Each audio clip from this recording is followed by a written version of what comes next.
Os Cristais do Fundo do Lago. Psicografado por Sandra Marcondes.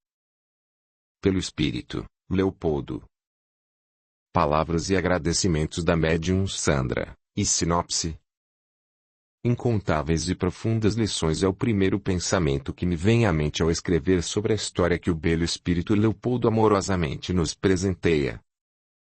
Uma dessas lições, importantíssima, é a compreensão de que por meio dos relacionamentos que consideramos difíceis e conflituosos, principalmente no abençoado âmbito familiar, é que Deus nos concede infinitas oportunidades de auxiliar-nos uns aos outros através do amor, saldarmos débitos passados, superarmos desafios de vida e, assim, crescermos espiritualmente para que compreendamos que somos luz de Deus e em Deus.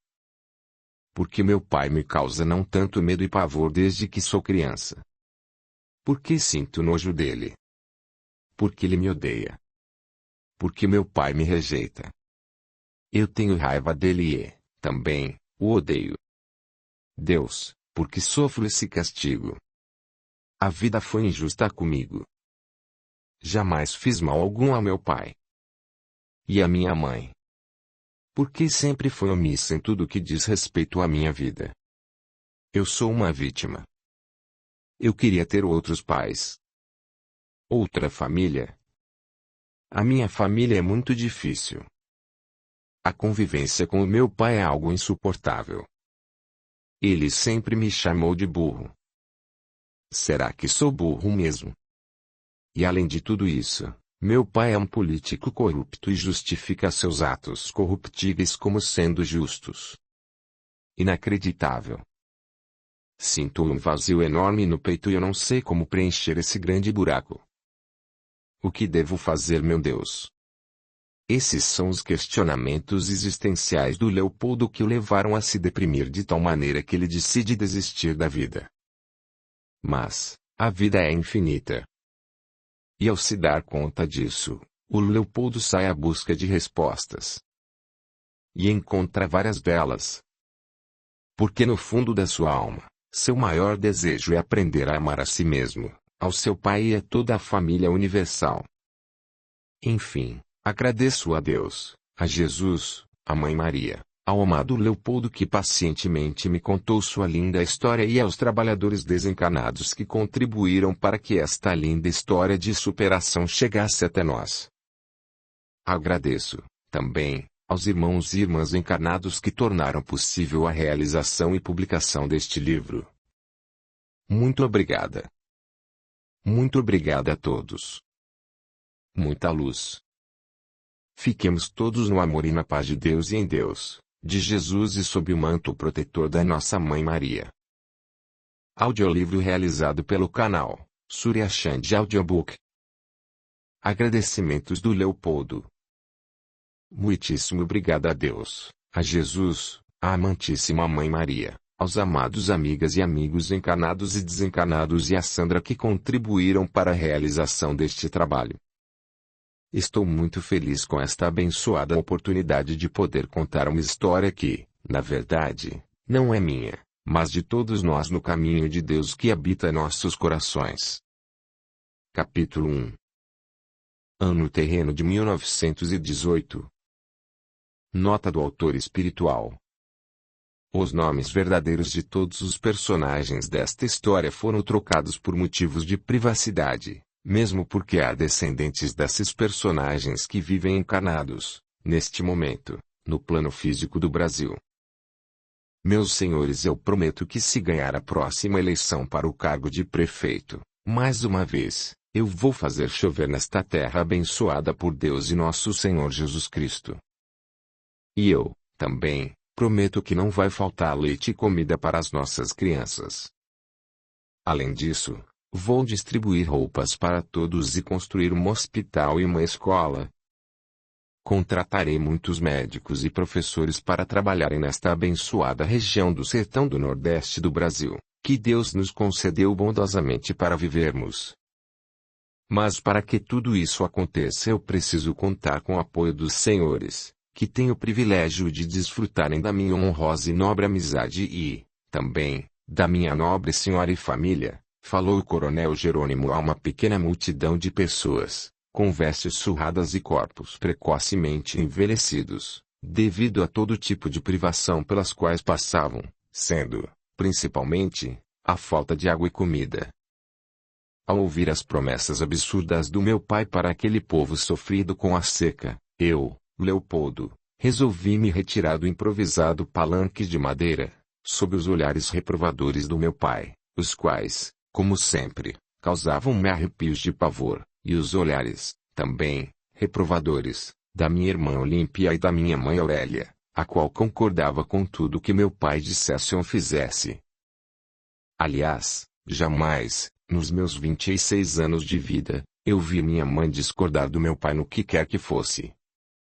Isso porque, ela dizia, seu pai sempre sabe o que faz. Além do mais, ele é homem e eu, como sua mulher, prometi obediência a ele por toda a vida minha, diante do padre que celebrou o nosso casamento. Mas a verdade era outra. Minha mãe tinha pavor de escândalos sociais, e como sempre quis passar a imagem da família perfeita para a sociedade, evitava qualquer tipo de confronto com ele.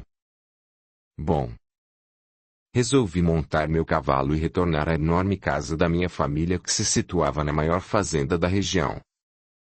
Cheguei suado devido ao sol do meio-dia. A temperatura estava por volta dos 40 graus centígrados. Entrei na cozinha e me encontrei com a Bastiana, minha amada ama de leite que cuidou de mim, com muito amor, desde o dia em que nasci. Seus pais, já falecidos, foram escravos do meu avô, pai do meu pai. Meu filho, você voltou antes da vossa família? Perguntou a Bastiana, que abriu um largo sorriso ao ver-me, para logo em seguida demonstrar um ar de preocupação. Não vá dizer que você brigou com o vosso pai de novo. Cruz credo. Mal voltou da cidade grande e já briga com o vosso pai. Você ficou tanto tempo fora de casa para estudar e virar doutor. Será que o senhorzinho um dia vai se entender com o coroné? Esse é o maior sonho da minha vida, meu filho. Você nasceu filho do coroné pra modo vocês se entender. Dá um jeito de não perder a oportunidade desta vida. Bastiana, vem cá, minha bela mãezinha, falei carinhosamente sem vontade de responder a sua pergunta, pois eu sabia que era impossível eu e o meu pai nos entendermos. Preferi abraçar a Bastiana, dar-lhe um beijo em sua gorda bochecha e pegar um copo com o delicioso suco de caju que, para mim, só a Bastiana sabia fazer. Menino. Se vosso pai vê você me dá beijo, ele arranca o meu couro e o seu tumbem. Por favor, mãezinha Bastiana, me deixe esquecer pelo menos por alguns instantes que o coronel Jerônimo é o meu pai. Vem aqui, bela mãezinha, e eu a puxei pelo braço, por favor, senta comigo em volta da mesa para a gente conversar. Aí meu Deus e nosso Senhor Jesus Cristo. Outra vez o coronel disse que não quer essa nega véia sentada na mesa junto de você, meu menino. Eu sou empregada da casa, minha mãe e meu pai era escravo do vosso avô. Meu lugar é da cozinha pra fora. Só entro na casa pra fazer a limpeza. Não esquece disso não, meu filho amado. Meu pai está na cidade prometendo absurdos ao povo. Ele vai demorar a chegar, graças a Deus. Somente assim posso ter um pouco de paz. Mas, senta aí comigo, minha mãezinha. Descansa um pouco e toma, também, um copo de suco de caju. Tá bom, meu filho, falou a Bastiana com seu lindo e costumeiro sorriso. Mas só dessa vez. E não me chama de mãezinha. Vós mercê sabe que é vossa mãe, assim a Aurélia, fica aborrecida e vai mandar me castigar. Mãezinha Bastiana, eu sempre insisti em chamá-la assim, já que eu sentia que ela era minha verdadeira mãe, a escravidão já acabou. Você sabe que a minha mãe não pode mais te castigar. E começamos nossa conversa, como sempre, muito agradável. A Bastiana tinha sempre palavras sábias a me dizer e o dom de me acalmar. Esqueci o tempo passar com a Bastiana que me ouvia falar, pacientemente, sobre o meu grande sonho, desde criança, em trabalhar para proporcionar condições dignas de vida à população da região. Cerca de 1h30 se passou e a Bastiana se levantou para lavar a louça. Eu, por minha vez, dirigia-me ao meu quarto para tomar um bom banho quando ouvi um grito vindo da porta do lado de fora da cozinha a ordenar-me que eu não saísse de onde estava. Era o meu pai, seguido da minha mãe e irmã, que mais uma vez se dirigia a mim com muito ódio. Seu banho vai ter que esperar, porco maldito. Mulherzinha. Você me deve explicações. Não admito que se retire do meu palanque antes que eu termine os meus discursos. Não admito que você, que não passa de um frangote, me desafie. Você me deve respeito e obediência. Eu é que te sustento, vagabundo. Titubeei de pavor. Não adiantava. Eu jamais iria me acostumar com as gritarias e atitudes treslocadas do senhor meu pai. Porém, desta vez encontrei um pouco de força, para tentar, ao menos, uma conversa com ele. E essa força veio da minha forte indignação com relação às promessas insensatas e mentirosas que o meu pai fazia ao povo já tão sofrido. Ao seguir meu sentimento consegui captar, embora não tivesse consciência disso, as irradiações de luz que me eram enviadas pelos espíritos iluminados Lucinda e Belchior. E, também, me permiti ouvir as suas sábias palavras no sentido de que eu sou um filho de Deus e por isso tenho coragem de expor as minhas ideias de modo calmo, pacífico e coerente. Assim, falei. Devo-lhe respeito, senhor meu pai. Como posso respeitar alguém que promete ao povo que vai fazer chover em troca de votos? Como posso respeitar alguém que promete ao povo que não faltará leite e comida para suas crianças quando sabemos que isso não é verdade? Como respeitar alguém que promete ao povo que vai construir um hospital e uma escola e trazer médicos e professores para esta região, se nós sabemos que isso, também, não é verdade? O senhor não está e nunca esteve preocupado com o povo. Respirei fundo. Finalmente, pensei, eu consegui expor minha opinião ao meu pai.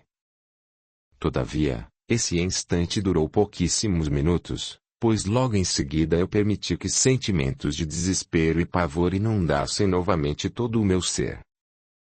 E em questão de segundos uma enxurrada de perguntas me vieram à mente. Por que meu pai me causa tanto medo e pavor desde que sou criança? Por que sinto nojo dele? Por que meu pai me odeia? Por que meu pai me rejeita? Eu tenho raiva dele e, também, o odeio. Deus, por que sofro esse castigo? A vida foi injusta comigo. Jamais fiz mal algum ao meu pai. E à minha mãe? Por que sempre foi omissa em tudo que diz respeito à minha vida? Eu sou uma vítima. Eu queria ter outros pais. Outra família. A minha família é muito difícil. Minha convivência é insuportável com o meu pai. Sinto um vazio enorme no peito e eu não sei como preencher esse grande buraco. Sinto vontade de desistir de tudo. E com esses meus pensamentos, os quais sempre foram uma constante em minha vida, o desespero cresceu ainda forte mais dentro de mim, o meu campo vibracional se desestabilizou completamente, cuja consequência foi me permitir, mais uma vez, ficar vulnerável para receber intuições negativas. A resposta para todas as suas perguntas é uma só: seu pai tem razão. Você não passa de um fraco. Você é um inútil, uma mulherzinha a chorar pelos cantos. Escutei claramente uma voz a me dizer e concluí de modo errado que a voz era fruto do meu pensamento. Porém, tais palavras eram, na verdade, proferidas pelo Lupicínio, espírito desencarnado, que as enviava a mim, através do seu pensamento desde que eu era uma criança, com o intuito de fazer com que eu me sentisse cada vez pior e acabasse por desistir de viver. A propósito, eu escutava vozes de espíritos desde pequeno um dia, na cozinha da casa da fazenda do meu pai, De modo inocente, eu contei a Bastiana sobre as vozes que às vezes eu sabia que eram de gente boa e outras de pessoas ruins. A questão é que os meus pais ouviram a conversa, sem que eu e a Bastiana percebêssemos, e um calvário começou para mim. Apavorados ante um escândalo social, meu pai ordenou minha mãe a me levar a conceituados médicos na capital do Brasil. Nota: no século XVI, a cidade de Salvador, localizada no atual estado da Bahia, era a capital administrativa do Brasil, que era uma colônia de Portugal.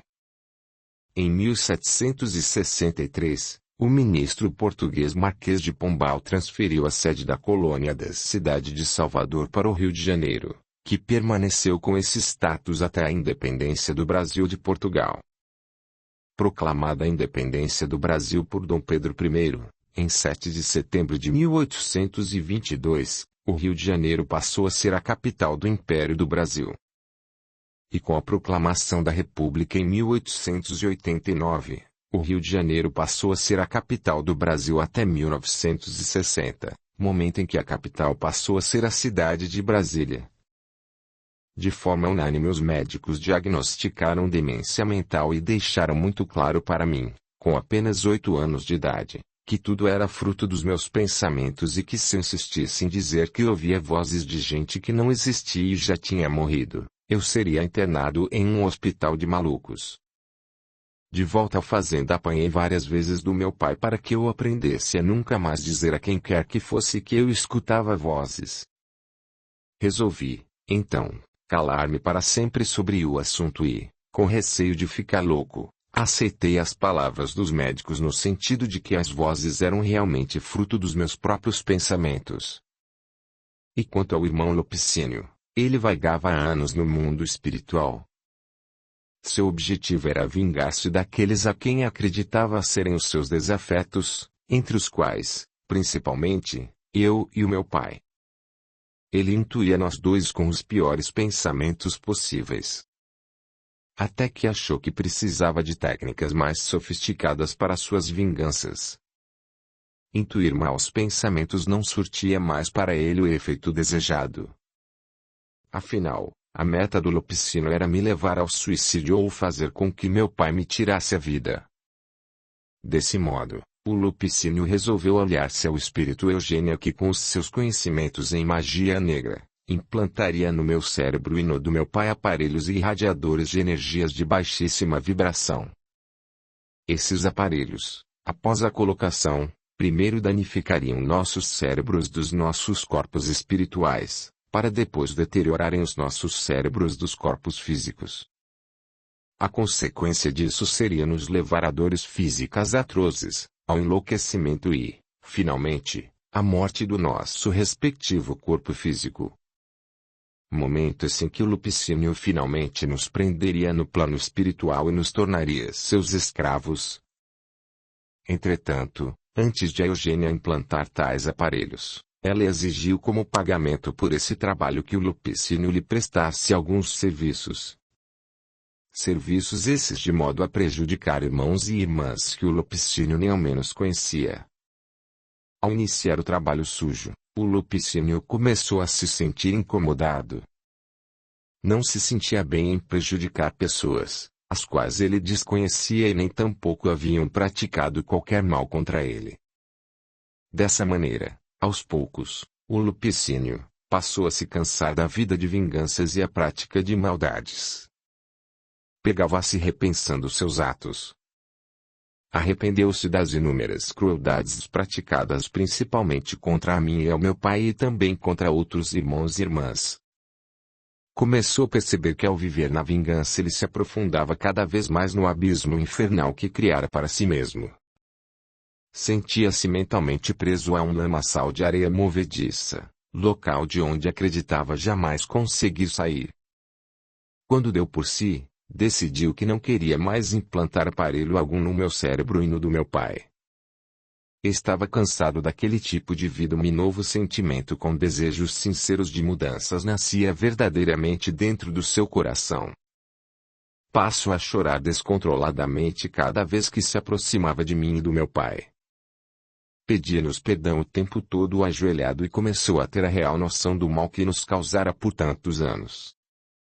Mas a Eugênia lia os pensamentos e os sentimentos do Lupicínio. E ao perceber a sua mudança interior ameaçou de implantar o aparelho não só nos cérebros do meu pai e meu, mas, também, no dele. Desse modo, quando o Lupicínio deu por si já tinha se tornado mentalmente escravo da Eugênia. Acreditava que ela tinha total poder sobre ele e que se eu desobedecesse, ela colocaria em prática a ameaça de implantar o aparelho nos cérebros do meu pai Jerônimo e dele mesmo, além de prendê-lo e fazer com que o seu corpo o queimasse eternamente nas fogueiras do inferno. Com medo e pavor da Eugênia e dominado por profundos sentimentos de culpa e autopunição, o Lupicínio, por se achar indigno de Deus e não ser merecedor de sua ajuda, acreditou que a sua única opção era continuar a seguir as ordens dele e prosseguir com a vingança contra mim, ao meu pai e a quem mais a Eugênia ordenasse. Todavia, o que o Lupicínio não sabia é que as suas palavras destruidoras passaram a não mais afetar a mim, ao meu pai e a ninguém. Isso porque elas estavam totalmente desprovidas de sentimentos negativos. Ele as proferia, mas o seu íntimo clamava para que ninguém o escutasse e fizesse o oposto do que de mal ele dizia. A Eugênia, conhecedora desse fato, passou a fazer o trabalho de vingança contra o meu pai e a mim, mas fez com que o Lupicínio acreditasse que era ele o único responsável pelo trabalho sujo. E com o intuito de dominar ainda mais a mente do Lupicínio para que ele voltasse a ter desejos de vingança contra mim e ao meu pai, a Eugênia o desmemoriou quanto a vários fatos de vidas passadas sobre os quais o Lupicínio havia justificado por muito tempo a sua vingança. Isso porque o intuito da Eugênia era que só um fato ficasse latente ininterruptamente na mente do Lupicínio: o amor que ele sentiu por mim, Leopoldo, um dia no longínquo passado, e principalmente o desejo sexual que ele ainda acreditava sentir para comigo. A Eugênia sabia que a vergonha do Lupicínio em desejar-me sexualmente era o seu ponto mais fraco, o qual, a propósito, ela insuflou mentalmente o máximo que pode no Lupicínio. É que ela acreditava que através desse ponto fraco o Lupicínio se afogaria cada vez mais em seu desespero, na desesperança, na culpa e na autopunição. Isso porque o Lupicínio era convicto em crer que um homem que amasse ou desejasse sexualmente outro homem, ou uma mulher que amasse ou desejasse sexualmente outra mulher, cometiam o maior pecado que podia existir na face terra.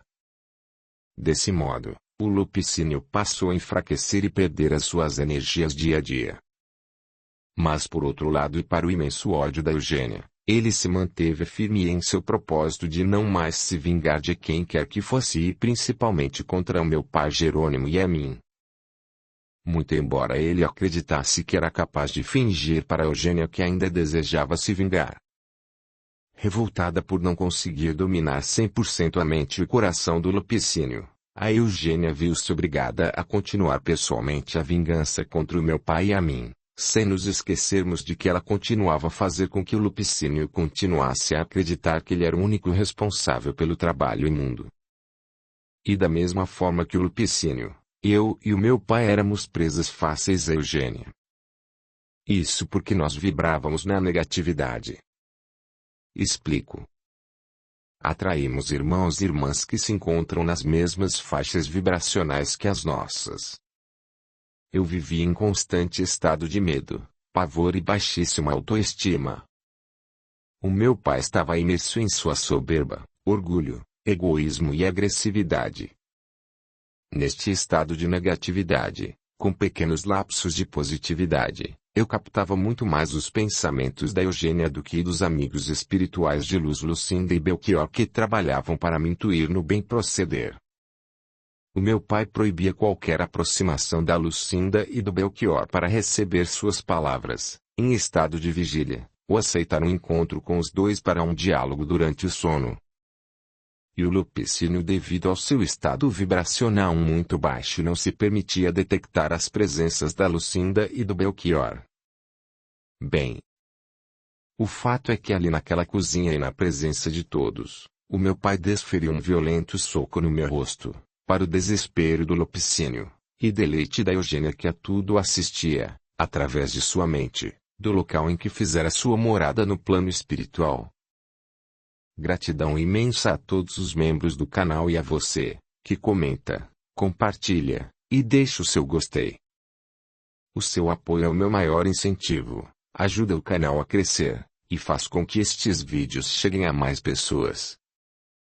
A gratidão é o caminho da evolução. Capítulo 2. O governo é do povo, para o povo, e pelo povo. Esse soco é para você que mal saiu dos coeiros aprender a não me desafiar, gritou meu pai. E se eu digo que faço chover, faço e pronto. Quem manda aqui, sou eu. Você sabe disso. Portanto, nos momentos em que eu falo, todos devem calar a boca e acatar as minhas decisões, que estão sempre certas. E tem mais, Leopoldo, se essa gentinha ignorante acredita que eu sou capaz de fazer chover, que vou dar a eles leite e comida, construir hospitais e escolas, que culpa que eu tenho nisso? Esse povinho é que é tolo por achar que eu vou gastar o dinheiro público com essas baboseiras. Ora! É mais do que justo eu gastar o dinheiro da prefeitura com a minha fazenda e prosperar. É para o bem do povo. Eu até vendo a água que corre debaixo das minhas terras para o povinho, continuou meu pai. E tem mais. É você que vive à custa dessa gentinha. Saiba que o dinheiro que eu usei para pagar seu curso de medicina e suas despesas, enquanto esteve a estudar, veio do dinheiro público. Eu usei uma parte do dinheiro que a prefeitura recebeu do governo do estado. Aliás, como você sabe, o presidente do nosso estado é meu compadre, e se a prefeitura precisa de dinheiro, é só falar com ele que o dinheiro chega rapidinho, em troca de alguns favores que eu presto a ele. Pai, eu falei com a voz trêmula de horror com o que acabara de ouvir. Eu sei que o dinheiro utilizado para pagar meu curso de medicina, e minhas despesas, foi aquele oriundo da herança que eu recebi da minha avó, mãe de minha mãe. Nós combinamos isso. Idiota. Eu usei a porcaria da sua herança para negócios bem mais importantes que cursinhos de medicina. Jamais desperdiçaria o dinheiro da herança da sua avó com suas maluquices. Lembra-se que assinou uma procuração otorgando poderes a mim para que eu utilizasse o dinheiro da sua herança. Pois bem, eu fiz exatamente o que você me pediu. E tem mais.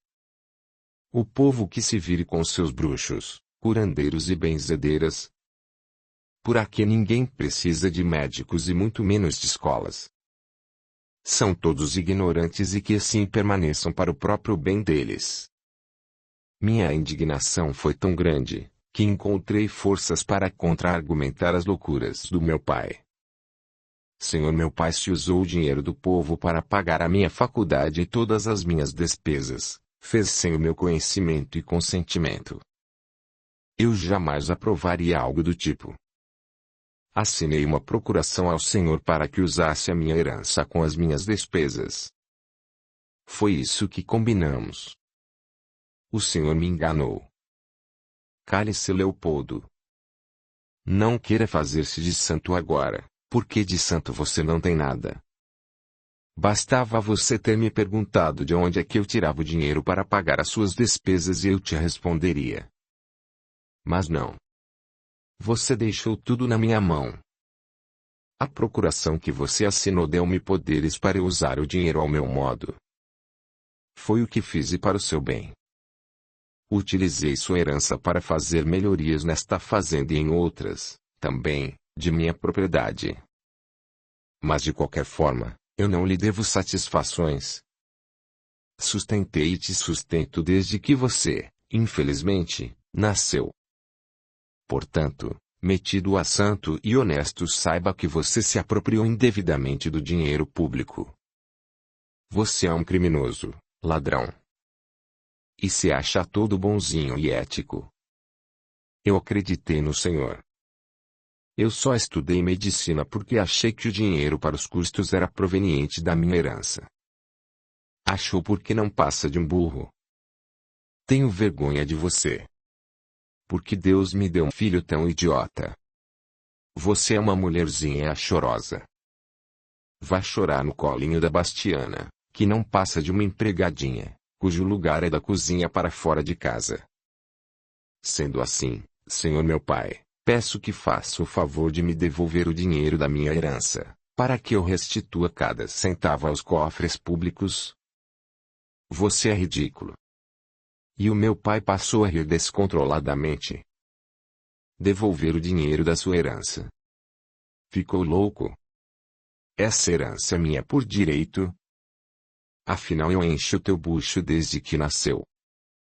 Isso não conta. Você deve dinheiro a mim e não ao povo, santinho hipócrita.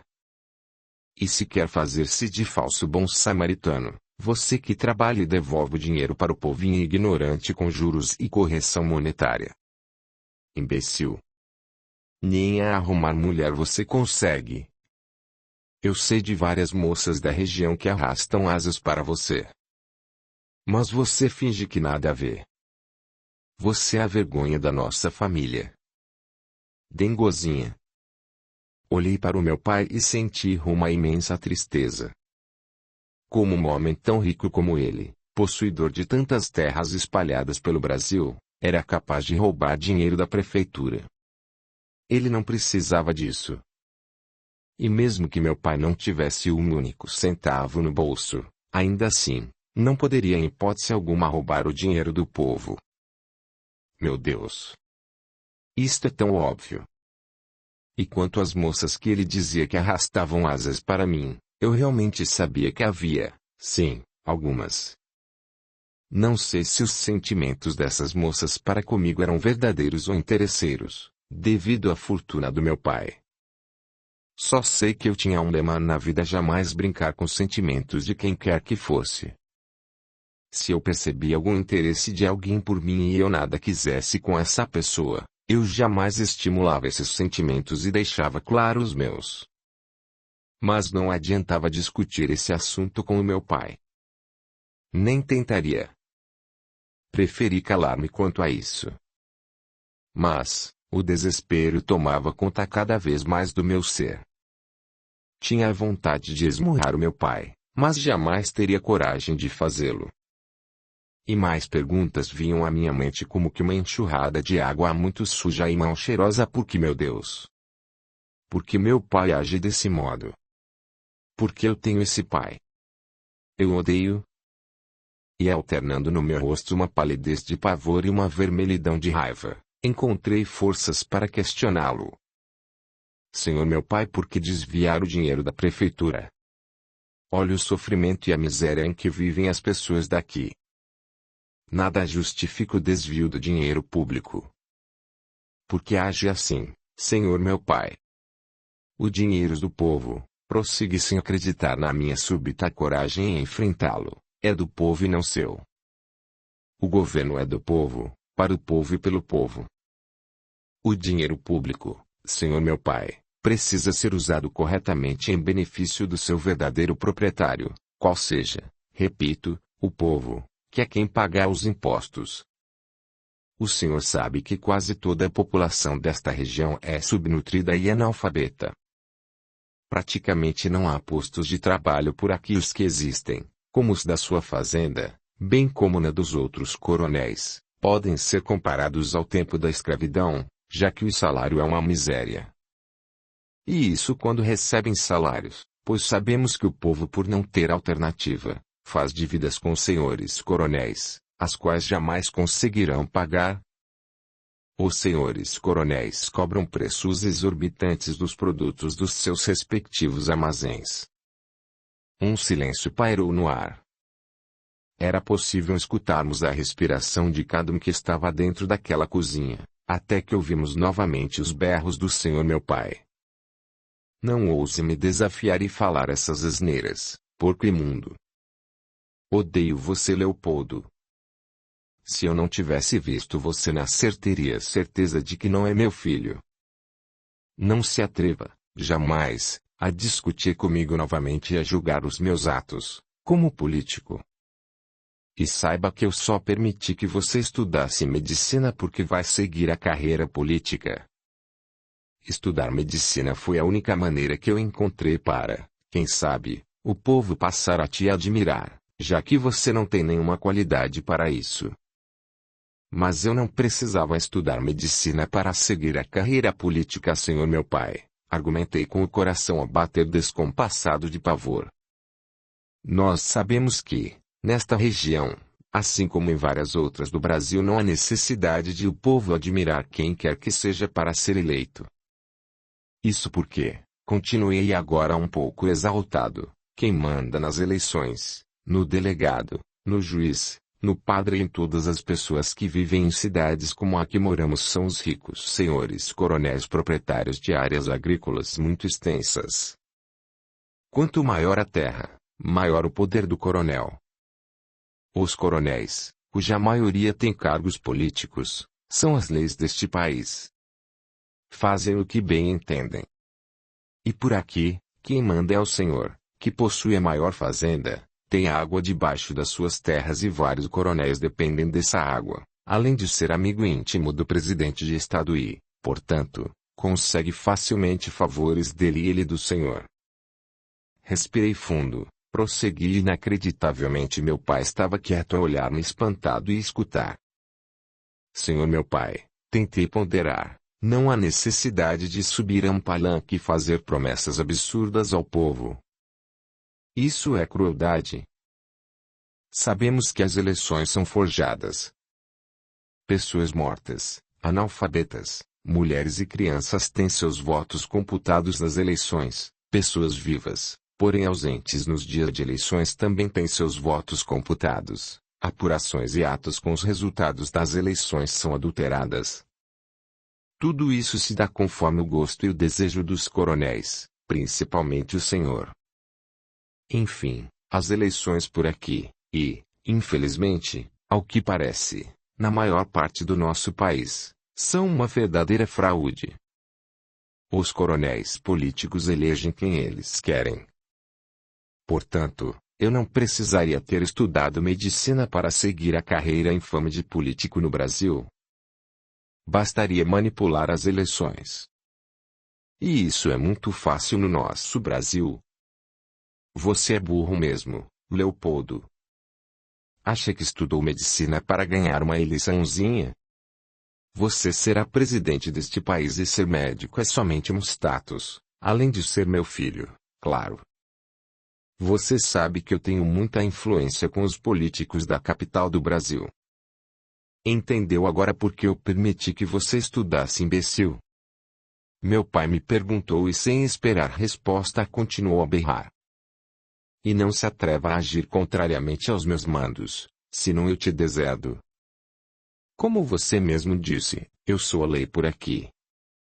E agora mudemos de assunto. Olhei aborrecido para o meu pai, sentia-me completamente incapaz de continuar a falar, sendo assim, aguardei por suas próximas palavras com um grande suspiro. Ordeno que esteja muito bem apessoado hoje no horário do jantar. Isso porque o meu compadre, Coronel Aguiar, vem com a família.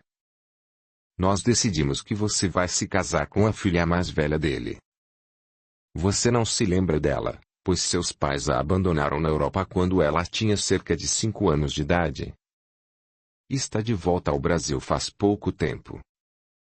Eu não gosto do fato de que a moça morou na Europa por muito tempo, continuou meu pai agora com um tom mais baixo de voz. Isso é perigoso. Há europeias com ideias modernas e absurdas de que não devem obedecer cegamente aos seus maridos. De qualquer forma, o compadre Aguiar me garantiu que ela se porta como as moças da nossa região. É prendada e irá te servir muito bem. Será uma excelente esposa, dona de casa, cuidará dos filhos que vocês terão e não se importará com suas escapadelas com as outras mulheres. A filha do Aguiar entende as necessidades de todo homem cabra macho. E eu preciso de herdeiros varões, ou seja, preciso de netos machos. Boquiaberto com a notícia de que eu ficaria noivo, consegui falar. Eu não entendo, senhor meu pai. A família Aguiar e a nossa sempre foram inimigas. E isso desde a época do meu bisavô. por qual motivo fizeram uma trégua nesta guerra e querem casar os seus filhos. Não lhe devo explicações. Eu mando em você. Portanto, se digo que vai se casar, você vai e pronto. Olhei desolado para aquele homem a quem eu devia obrigação de obedecer cegamente e chamar de Senhor meu pai. Não disse mais nada. Eu estava farto das suas atitudes.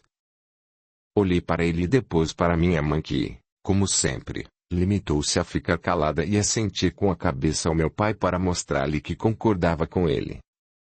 Com licença, falei, vou tentar tomar um banho.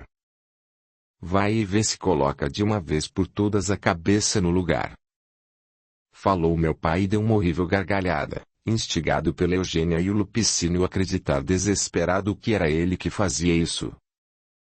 Olhei tristemente para o meu pai, assenti com a cabeça e no momento em que me virava de costas para sair da cozinha, escutei meu nome ser dito num tom alto, muito alto e desesperado. Era o Raimundo, trabalhador da fazenda do Coronel Aguiar. Se inscreva, ative o sininho, e clique em todas, para receber as notificações de novos audiolivros. Capítulo 3. Um filho santo por conveniência. Dr. Leopoldo, por Deus e nosso Senhor Jesus Cristo. Fiquei sabendo que o senhorzinho chegou da cidade grande e já é doutor. Minha mulher tá com as dores de parto. Isso já faz mais de 8 horas e a criança não nasce. Por Deus, vem comigo até meu casebre pra ver se o senhor salva minha mulher com a criança. Eu imploro, pelo amor de Deus e nosso Senhor Jesus Cristo. Meu pai fuzilou Raimundo com o olhar e de modo totalmente grosseiro disse: Raimundo, quem você pensa que é para entrar nas minhas terras, dentro da cozinha da minha casa e chamar meu filho como se fosse um jagunço seu? Não quero empregados do guiar nas minhas terras. Meu filho tem mais o que fazer.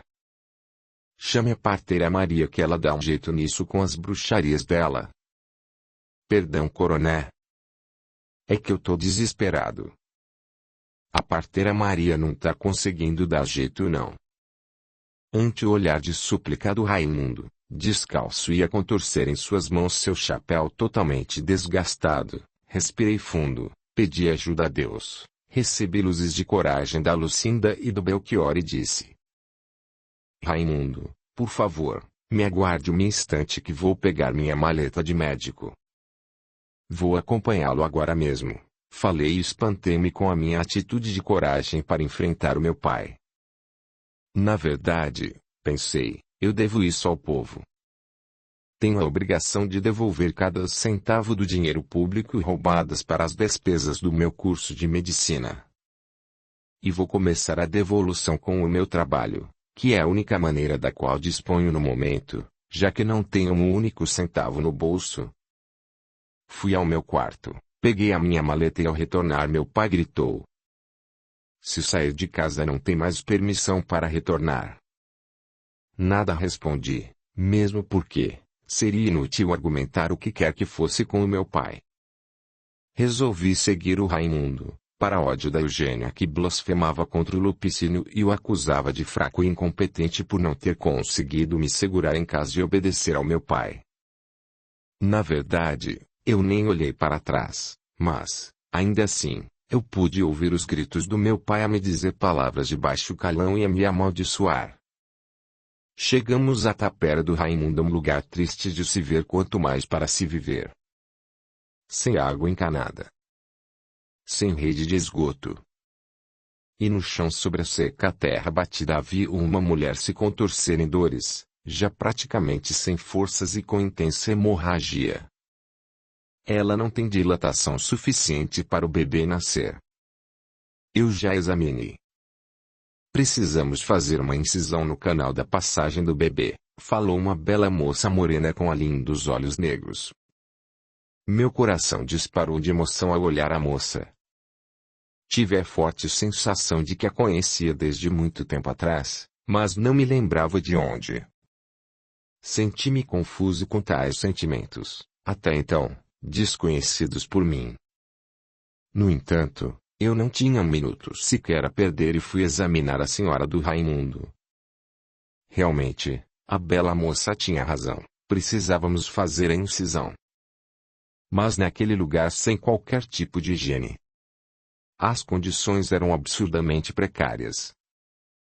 Tenho alguns instrumentos cirúrgicos e lençóis limpos aqui comigo, falou a moça. Trouxe galões de água que a parteira e benzedeira Maria já colocou para ferver. Infelizmente eu não tenho medicação contra a dor. Por isso vamos fazer com que a parturiente tome o chá de ervas preparado pela Maria, que trará algum alívio. Precisamos agir rapidamente. É o único jeito de salvá-la e ao bebê. Não parei para pensar e resolvi agir com a moça. Estendemos os lençóis limpos e colocamos a parturiente sobre eles. Verifiquei os instrumentos cirúrgicos da moça, os desinfetamos com a água fervente e iniciamos o procedimento.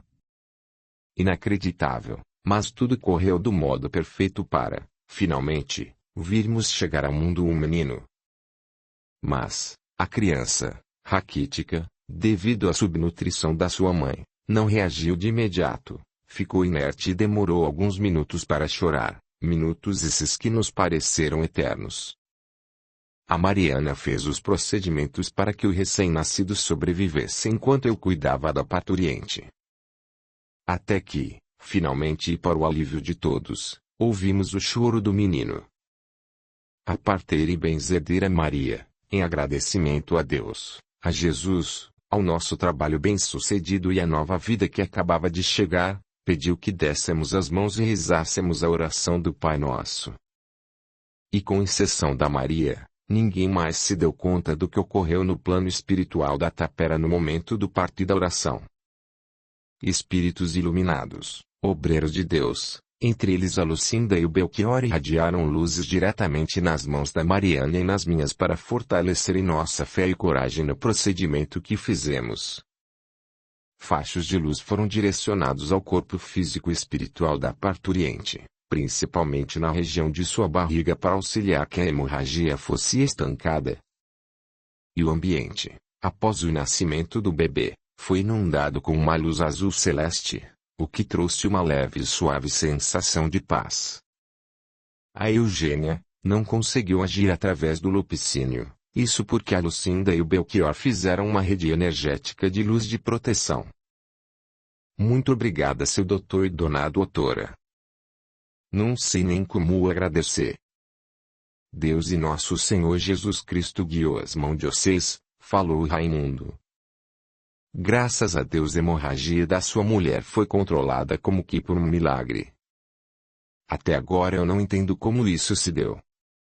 Realmente, um milagre ocorreu aqui.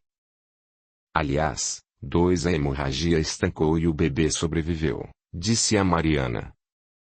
E a benzedeira Maria limitou-se a sorrir e saiu em busca de ervas para preparar ungüentos e chás para a Gloria. Olhei a Maria com carinho. Lembro-me de a Maria ter cuidado de mim quando pequeno. Eu estava com muita febre e que não passava dias sem uma causa aparente.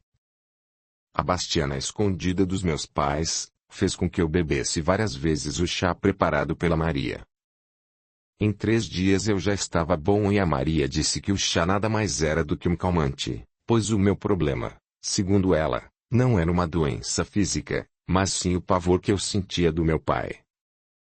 Em cerca de 3 dias a febre foi embora e eu estava curado. Depois disso sempre que eu podia ia escondido até a tapera da Maria.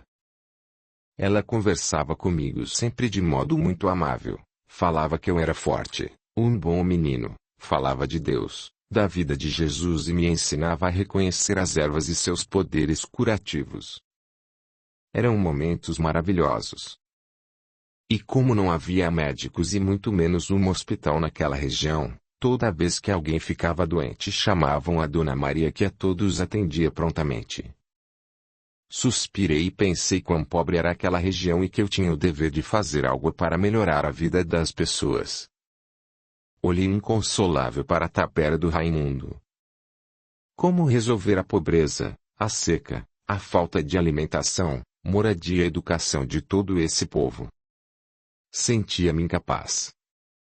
E pensativo e cansado, já quase no amanhecer de um novo dia, eu saí da tapera, avisei que daria uma volta para espairecer.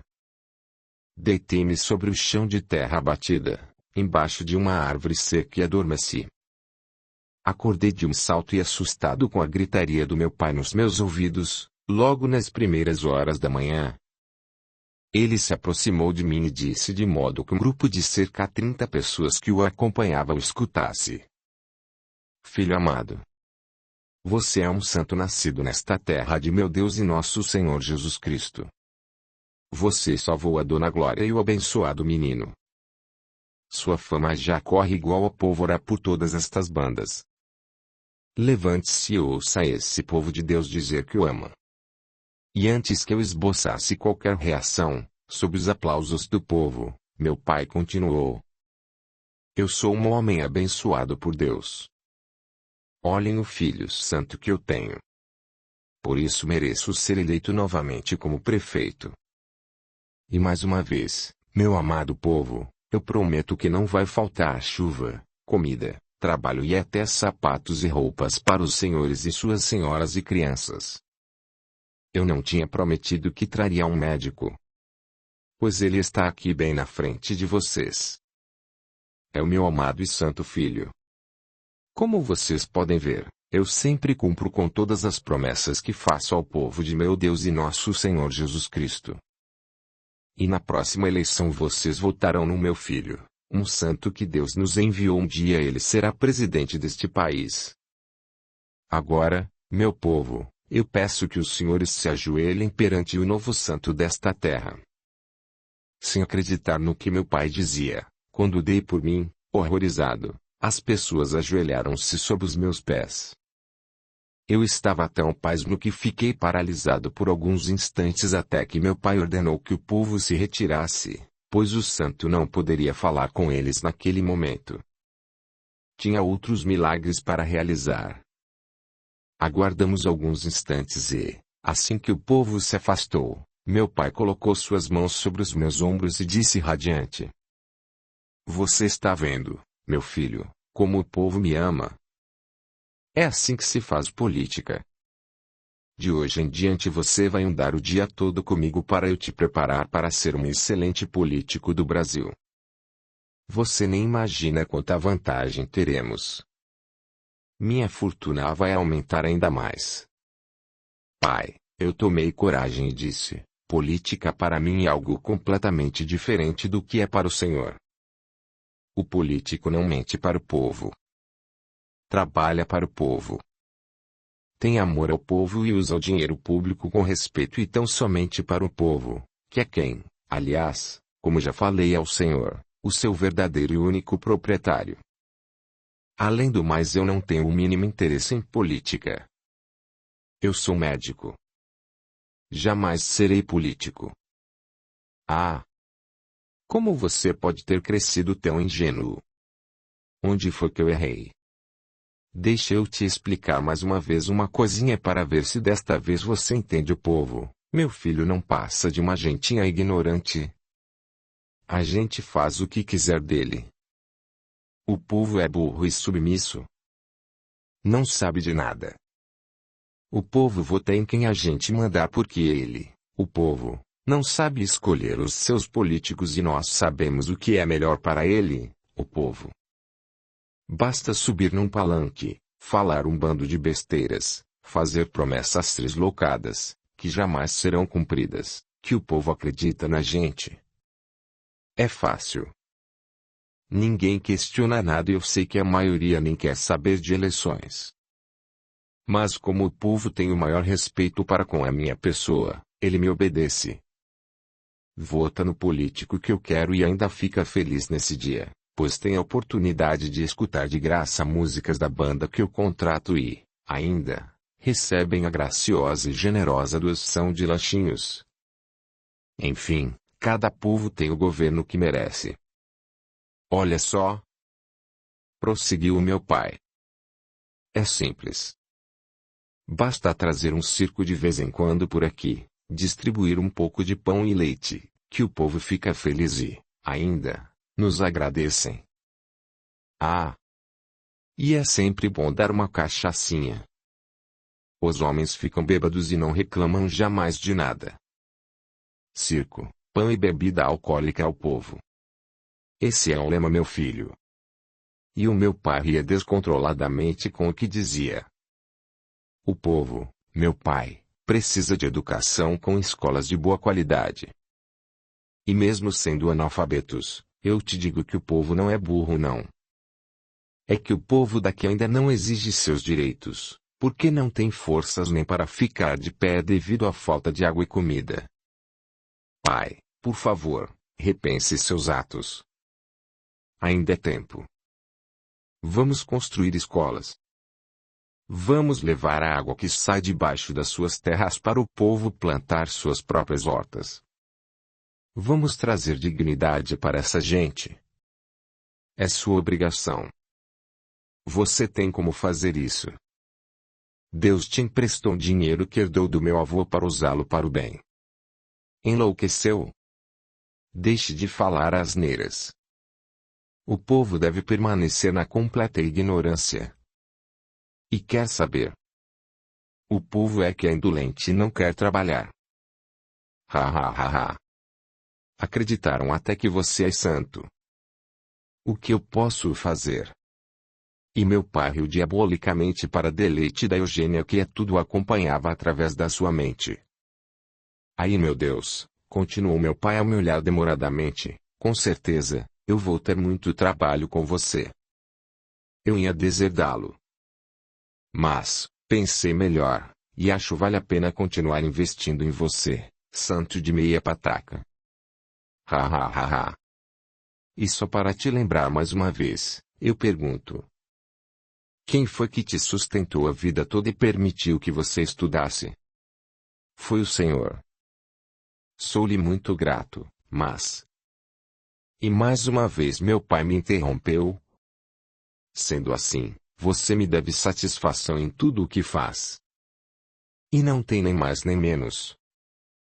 Calhe a boca e se apronte para o jantar, pois finalmente hoje você vai conhecer a sua noiva, já que o jantar foi adiado de ontem para hoje por culpa sua em querer se fazer de bom samaritano e salvar a ignorante da mulher do Raimundo. Agora vamos embora desse lugar mal cheiroso.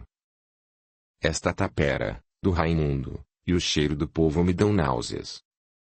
Vê se toma um banho com muito sabão quando chegarmos à fazenda. Realmente. Dava desânimo discutir com o meu pai. Lembro-me que desde muito pequeno eu já percebia as mentiras que ele falava ao povo com o intuito de dominá-lo. Com 10 anos de idade eu perguntei ao meu pai por que ele mentia ao povo ao dizer que era capaz de fazer chover. Levei uma surra com chicote e fiquei de castigo por 3 dias em meu quarto a pão e água, sem qualquer tipo de explicação ou resposta quanto à minha indagação.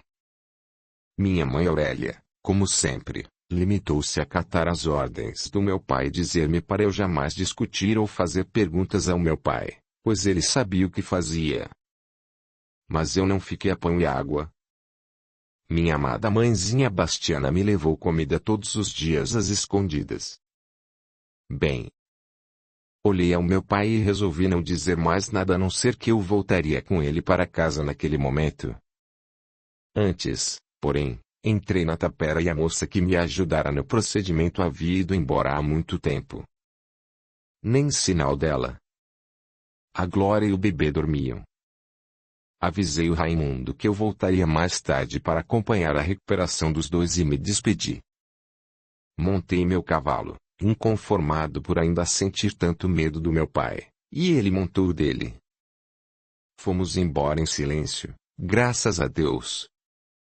Ao chegar em casa e desmontar o meu cavalo, mais uma surpresa me aguardava. Havia muita gente da região na frente da cozinha. Gritavam santo Dr. Leopoldo e se ajoelharam à minha frente. Chocado com a situação, eu disse ao povo sem me atrever a olhar ao meu pai. Pelo amor de Deus. Levantem-se. Meus amigos e minhas amigas. Eu não sou santo, coisa nenhuma. Eu sou um homem feito vocês, de carne e osso. Não há diferença entre nós. Eu não fiz nada demais. Se vocês tivessem a oportunidade de estudar medicina como eu, teriam feito o mesmo. Agradeçam a Deus, pois Ele, sim, salvou a glória e a criança. Só um santo para ser tão humilde, falou meu pai com muita veemência. Vamos aclamar o Dr. Leopoldo. Ele é um santo homem nesta terra de meu Deus e nosso Senhor Jesus Cristo. É isso mesmo, coroné. O senhor tem razão, falou um dos trabalhadores da fazenda. O Dr. Leopoldo é um santo. Nós temos a graça de Deus e de nosso Senhor Jesus Cristo de ter Ele aqui com nós. Ele vai nos salvar dessa vida pobre, onde não tem água e nem comida. Sem saber o que fazer e totalmente sem jeito, agradeci a manifestação das pessoas e entrei em casa. Finalmente tomei um maravilhoso banho, a Bastiniana me levou um lanche no quarto e, exausto, dormi profundamente. Até que no fim da tarde escutei fortes batidas na porta do meu quarto. Era a minha mãe que pedia para eu me arrumar com esmero, pois dentro de uma hora a família Aguiar, com a minha noiva, chegariam para marcarmos a data do casamento. Era só o que me faltava. Quem disse que eu iria aceitar um casamento arranjado? Eu nem sabia quem era a tal noiva. De todo modo, com o intuito de evitar mais brigas, eu resolvi me arrumar e fui até a sala no momento em que a família Aguiar entrava a porta adentro. E qual não foi meu susto ao deparar-me com a bela moça que com muita destreza, realizou comigo o parto da glória. Deixe o seu gostei, o seu comentário, e compartilhe. O seu apoio ajuda o canal a crescer, e faz com que estes vídeos cheguem a mais pessoas. A gratidão é o caminho da evolução. Capítulo 4. Aprender a olhar o medo com coragem. Os dois coronéis se cumprimentaram cordialmente para espanto geral. Todos estranhavam aquela repentina amizade. Porém, com medo dos dois, ninguém se atreveu a articular palavra alguma.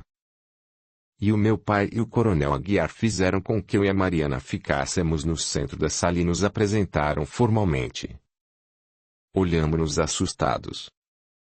Mariana, minha filha, vocês dois já se conhecem. Olham-se como se já tivessem estado juntos, falou o coronel Aguiar. Imagine, papai. Nunca vi o Dr. Leopoldo na minha vida. Sim, concordei, pois percebi que ela me pedia isso através de seus olhos. É. Realmente. Não teria como se encontrarem antes deste jantar, comentou o coronel Aguiar meio desconfiado. Ora, papai, insistiu a Mariana, onde eu poderia ter visto o Dr. Leopoldo? O senhor mal me permite sair de casa. Mariana. Você dá lá suas escapadas a cavalo, que eu bem sei. Mas isso não vem ao caso agora. O fato é simples, eu e meu compadre, Coronel Jerônimo, comunicamos a todos que a partir deste momento considerem-se noivos. E o casamento será realizado dentro de 2 meses, continuou o Coronel Aguiar. Viva! Todos gritaram, com exceção da Mariana e de mim, que ficamos calados ante o absurdo da situação.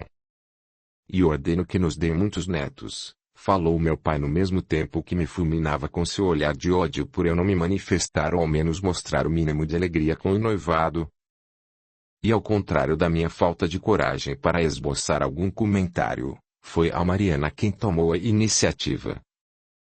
Sem querer ofender a nenhum dos senhores coronéis, eu pergunto. Não acham um tanto estranho resolverem a minha vida e a do senhor Leopoldo sem nem ao menos nos perguntarem se queremos nos casar? O coronel Aguiar, pasmo ante o comentário de sua filha, ficou com o rosto vermelho de ódio. Fez-se um absoluto silêncio. Até que ouvimos meu pai dizer: Compadre Aguiar, sua filha ofende a mim e a minha família ao falar desse modo. Quem ela pensa que é para discutir o que nós já definimos? Pelo que vejo, sua filha não lhe tem respeito algum. Compadre Jerônimo, eu peço perdão pela desmiolada da minha filha. É que ela acabou de chegar da Europa e, pelo que observo, veio com a cabeça cheia de ideias absurdas. Ela esqueceu que deve obediência a mim. Mas fique tranquilo, continua o Coronel Aguiar, que eu coloco as ideias dela rapidinho no lugar. E não se preocupe, eu dei a minha palavra de que os dois se casariam. Portanto, assim o será. E nós sabemos que com esse casamento uniremos nossas forças nesta região. E, falando em unir forças, falou o Coronel Jerônimo, como o amigo pode ver, eu já estou com certa idade. Sendo assim, após as próximas eleições passarei o bastão da política para o meu filho Leopoldo. E é só um início, pois o meu objetivo é torná-lo presidente do Brasil. O que diz compadre Jerônimo? Eu não concordo com isso, exaltou-se o Coronel Aguiar. É o meu filho Rodolfo que será o próximo candidato. De onde tirou que o Leopoldo vai seguir carreira política? Esse seu filho mais parece uma mulherzinha medrosa. É só olhar para ele e ver que se borra todo de medo do amigo. Pensei que esse medo fosse passar quando Leopoldo chegasse à fase adulta, mas vejo que não passou. Ele continua a se parecer como uma criancinha assustada que sempre foi.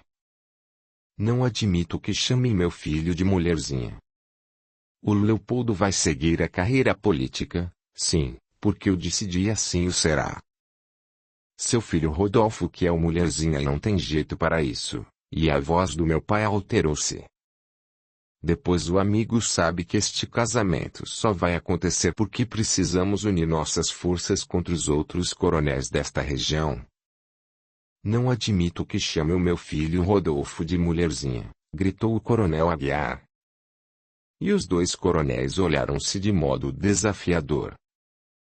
Meu pai, então, falou em tom mais alto que o do Coronel Aguiar. Claro. Agora eu entendo. Você quer roubar as minhas terras. Depois do casamento dos nossos filhos, você ordenará que os seus capangas matem a minha família e, então, a sua querida filhinha herdará as minhas terras. Você sempre cobiçou tudo que é meu. Aguiar, a sua lavoura e o seu gado dependem da minha água para sobreviver. Se eu quiser, corto o fornecimento de água da minha fazenda para você. Calhe a sua boca, desgraçado. O que diz não é verdade. Minhas terras têm água. Eu tenho certeza disso. Os engenheiros aqui não têm tempo de encontrá-la, pois logo que aqui chegam aparecem misteriosamente mortos. E sabedores desses assassinatos, os engenheiros da capital do Brasil se recusam a trabalhar nesta região. É você, Jerônimo, que manda os seus jagunços matarem os profissionais, gritou o Coronel Aguiar roxo de raiva. E tem mais um detalhe muito importante que você sempre se esquece: as terras pelas quais você se intitula proprietário são na verdade minhas. Todos nós sabemos que foi o seu avô quem as roubou do meu avô. As terras sempre foram da minha família, gritou meu pai vermelho de raiva. A sua família foi quem roubou a minha. E quer saber? Continue a perfurar poços. Você jamais vai encontrar água. Você dependerá sempre de mim, da mesma forma que todos os que vivem nesta região. E tudo foi muito rápido. Quando demos por nós, vimos os dois homens rolarem no chão a socos e pontapés. A partir daí o ambiente se tornou uma loucura total para a alegria do espírito Eugênia, que continuava a ordenar ao Lupicínio que incentivasse os dois, através do pensamento, para que a briga acabasse em morte. A cena era pavorosa de ser vista no plano físico. No plano espiritual era ainda pior.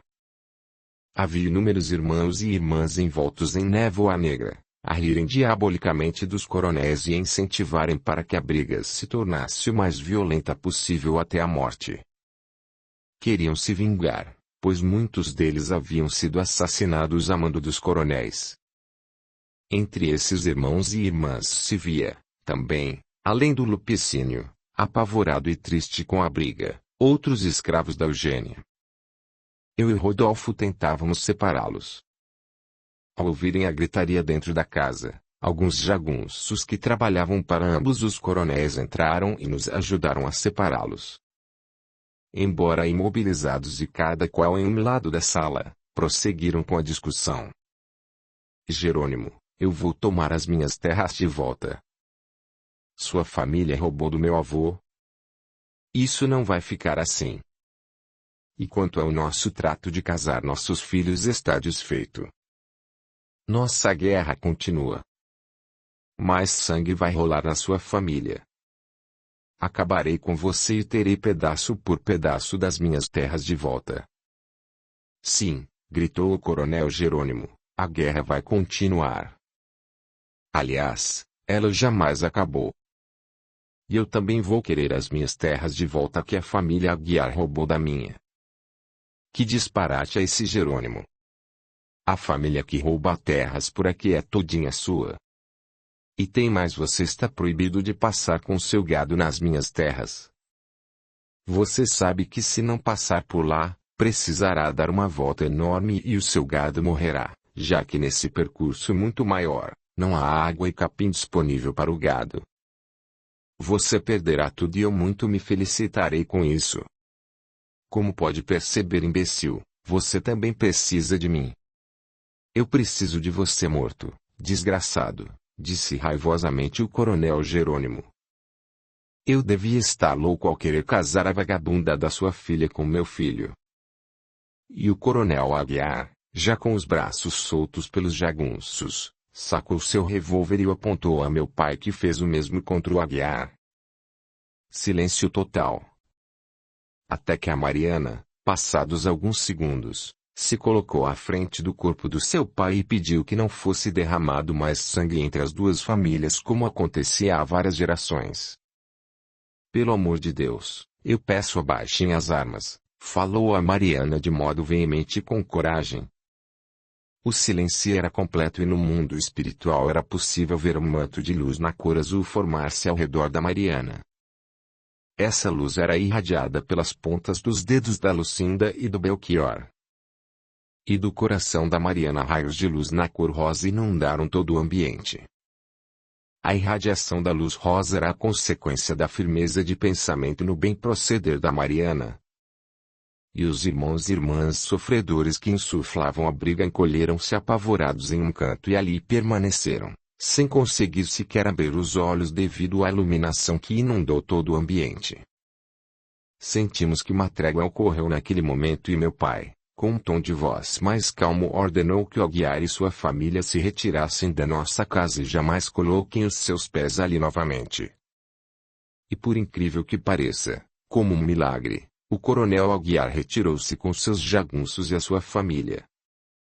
Uma quietude absoluta reinou na sala, que só foi quebrada pela fala do meu pai. E você, Leopoldo, prepare-se, pois vai fazer tudo direitinho como eu mandar. E passou a arma sobre o meu rosto. Arrepiei-me de pavor dos pés até a cabeça, pois acreditava que se não agisse como meu pai queria eu poderia ser morto por ele. E antes que meu pai tivesse tempo para fazer mais ameaças, ouvimos um alvoroço de vozes do lado de fora da casa, na parte de trás da cozinha. A Bastiniana entrou esbaforida na sala e pediu que eu fosse com ela para ajudar as inúmeras mães com suas crianças de colo e homens e mulheres de todas as idades, doentes, que solicitavam a ajuda do santo Doutor Leopoldo. Que maravilha! O povo já está atrás de você, santinho, ironizou meu pai. Corre até lá, finja-se de santo e diga a todos que Deus te enviou à terra para a salvação do mundo. Olhei desolado para o meu pai. Pedi a Bastiana avisar as pessoas que aguardassem um momento, pois ia ao meu quarto pegar a maleta de médico. Abaixei a cabeça sem forças e andei cabisbaixo até o meu quarto. Ao entrar, sentei por alguns instantes em uma poltrona em frente à janela para conseguir respirar. Olhei o céu, maravilhoso, coalhado de estrelas, que pareciam lindos cristais a brilhar intensamente. Fechei os olhos. Orei. Suspirei profundamente e perguntei a mim mesmo: será que eu sou um inútil e miserável como diz meu pai? Será que ele tem razão no que diz? Sinto-me de mãos atadas para comigo e com o povo desta região. Eu não sei o que fazer. Que atitudes eu posso tomar para trazer um pouco de dignidade a mim e a essa gente? Talvez eu não passe mesmo de uma mulherzinha medrosa a chorar pelos cantos. Talvez meu pai esteja com a razão de me chamar de burro desde que eu era apenas uma criança. Por que sinto medo de tudo? Por que sinto medo da vida? Por que me apavoro diante do meu pai? Por que eu sou um fraco? Por que acho que não sou capaz de nada? Sinto um vazio enorme no meu peito. Como preencher esse vazio? Às vezes acredito que não passo de um lixo imprestável.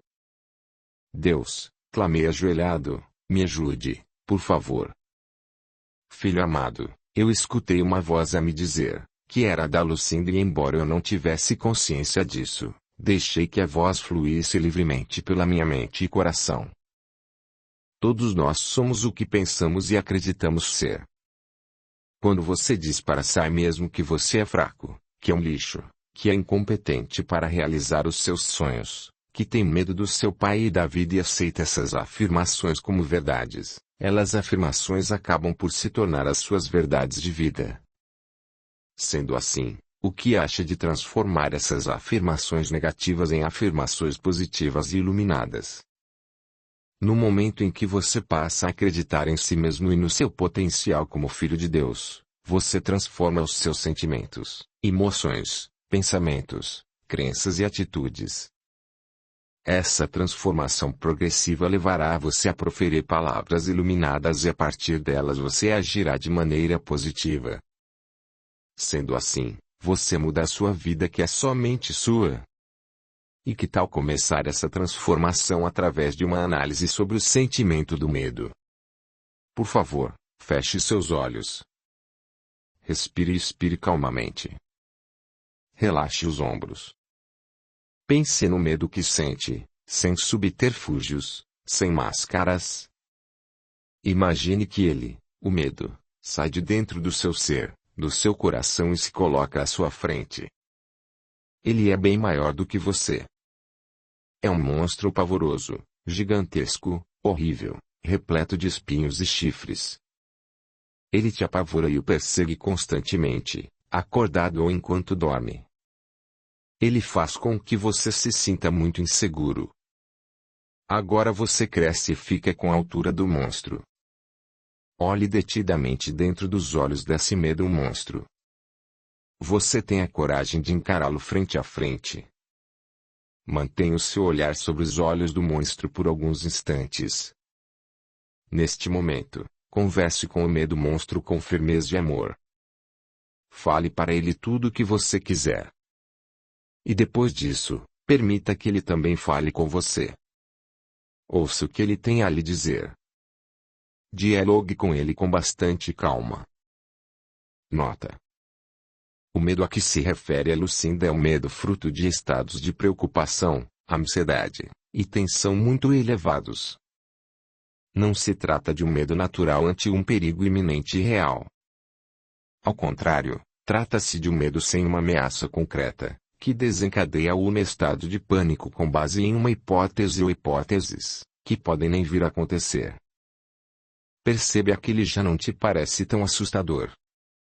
Veja que, neste momento, é ele, o monstro, medo, quem desvia os olhos de você, pois você sabe que é mais forte do que ele, que é você tem o poder sobre ele, que o domina, e não o contrário.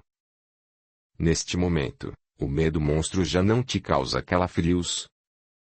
Você percebe que consegue colocar suas mãos no alto da cabeça do monstro medo e o esmaga até o chão. Se quiser, pule em cima dele. A partir daí o medo monstro escuro e pavoroso se desintegra em luz. Pronto. Agora, você, Leopoldo, se sente livre. Porque você é livre como Deus o criou. Ao acreditar em seu poder, você percebe a luz de Deus que pulsa em seu coração e se expande por todo o seu ser e para o mundo. Examinei assustado para todo o quarto. Não havia ninguém ali. Olhei o relógio e percebi que tudo aconteceu em cerca de uns 2 minutos. Tais palavras seriam fruto do meu pensamento. Percebi que não. Constatei, sem medo, que amigos espirituais velavam por mim. Reconheci que era a ajuda de Deus em manifestação que eu havia pedido. Agradeci pelas lições e me dirigi resoluto, com passos firmes até as pessoas que se alvoroçavam em frente da cozinha. Atendi a todos muito feliz e finalmente entrei em casa com a cabeça fervilhando de questionamentos. Será, Senhor meu Deus, que um dia vou realizar o meu sonho de fazer prosperar a vida da gente daqui? Será que um dia vou compreender os porquês do sentimento de ódio que existe entre mim e o meu pai? Será que um dia eu aprenderei a aceitar meu pai assim como ele é e eu aprenderei a não me deixar afetar negativamente com seu jeito de ser e agir? E dormi profundamente.